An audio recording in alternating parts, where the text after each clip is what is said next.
독립을 외친 우리 선열들의 흔적이 보이지 않습니다. 잔혹한 탄압의 현장이라는 것들이 보이지 않습니다. 보존의 가치가 비단 이런 건물의 양식으로만 드러내야 하는지 좀 안타까움이 있었습니다.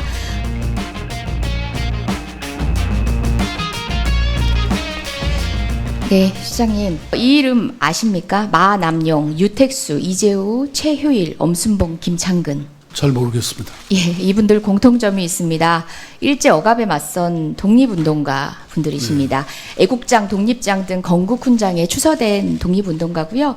모두 같은 일제 법정에서 사형 선고받아 순국한 분들이십니다. 이분들에게 사형 선고가 내려진 일제 법정 어디 있는지 혹시 짐작이 되십니까? 법정. 네. 바로 일제강점기 당시에 경성지방법원 그리고 경성복심법원 2심이겠죠. 조선총독부 고등법원이 함께 소지했던 서소문동의 경성재판소입니다. 광복 이후에 대법원 청사로 쓰였고요. 대법원이 서초동으로 이전한 95년 이후에는 서울시가 인수해서 시청 별관으로도 썼었습니다.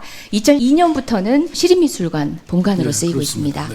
이 건물은 1928년 완공돼서 그 이래로 앞서 말씀드린 선녀들께서 사형 선고 확정 받으셨던 그 아픔의 역사가 있습니다. 3.1운동 이후에 유관순 열사를 포함한 많은 독립운동가들이 징역이나 사형형 선고받고 결국 형무소나 사형장으로 끌려가셨거든요. 아픔의 공간, 기억해야 될 공간입니다. 시장님도 공감하시겠죠?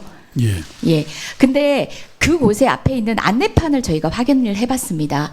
이 아픈 역사, 기억의 역사를 기리고 있지 못한 안내판이었습니다. 경성재판소 건물이다. 대법원으로 쓰였다. 이후엔 미술관으로 쓰이고 있다. 건물은 고딕품이다. 아치를 사용해 장중하다. 콘크리트와 벽돌 구조다. 역사적 가치가 있는 건물 보존 방식인 정면 보존 방식 사례이다. 어디에도 독립을 외친 우리 선열들의 흔적이 보이지 않습니다. 잔혹한 탄압의 현장이라는 것들이 보이지 않습니다. 보존의 가치가 비단 이런 건물의 양식으로만 드러내야 하는지 좀 안타까움이 있었습니다. 건축 양식에 대한 드높은 평가야 변론으로 하더라도 역사적 가치를 그것만으로 보고 있다는 건 문제인 것 같은데요.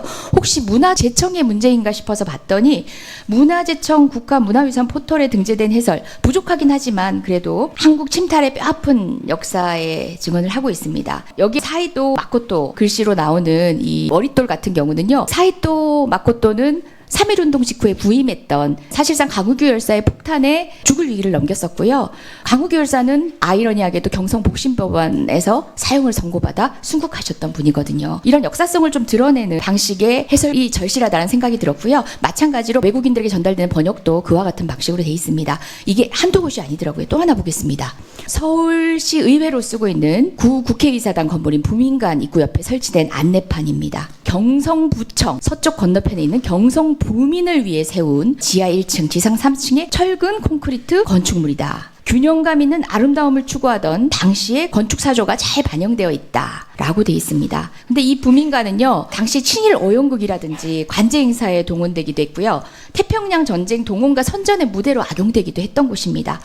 더욱 심각한 문제점은 제가 조금 전에 읽어드렸지만 경성부, 과거의 서울의 명칭인 양, 그리고 또 서울 시민의 과거 지위가 경성부민, 이들을 위해 건립되었다라고 표시된 부분은 제가 경악을 금치 못했는데요. 어떻게 대한민국의 서울 시민이 경성부민으로 이렇게 대치될 수 있겠습니까? 문화재청 해설 봤더니 짧게지만 일본을 침탈했던 뼈아픈 역사라고 쓰여있긴 했습니다. 하나 더 보겠습니다. 구서울시 청사입니다. 현 서울도서관인 경성부 청사입니다. 이 해설물에도 결국은 당시의 건축 기술을 가늠할 수 있으며 서울 태평로 일대의 역사적 도시의 경관에 중요한 축을 이루고 있다라고 해서 건축물로서의 가치만 이야기하고 있습니다.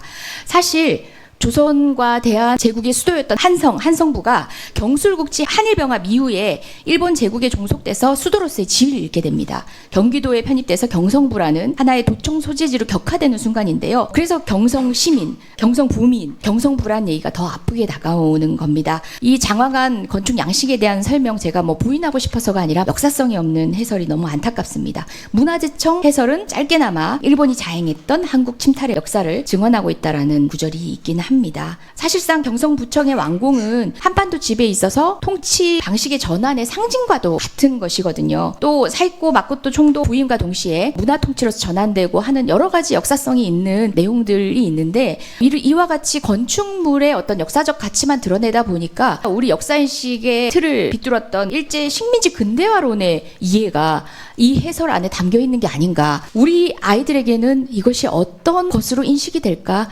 일제 치하에서 정말 순국했던 그분들의 가치를 기려도 모자랄 판에 단순히 발전사로 인식되는, 저는 그것들이 너무 염려가 됐습니다. 시립미술관 시의회 서울도서관 홈페이지 안내와 외국어 안내도 같은 문제점을 가지고 있더라고요. 그리고 공식 관광정보 사이트 역시도 마찬가지였습니다. 그리고 또 서울시 소유는 아니어서 이 자리에 제가 언급하진 않겠지만 서울역, 한국은행, 한국전력 사옥 등 동일한 문제점을 갖고 있더라고요. 지난 3월 1일 3.1운동 100주년 맞이해서 서울광장을 독립광장으로 선언하시고 태평유 일대를 지나온 만세행렬 맞이했는데요. 그분들이 바로 이런 표지판을 거쳐 오신 겁니다. 문제점 인식하시겠죠? 점검하시고 시정을 부탁드리겠습니다. 예, 좋은 지적이십니다. 그렇게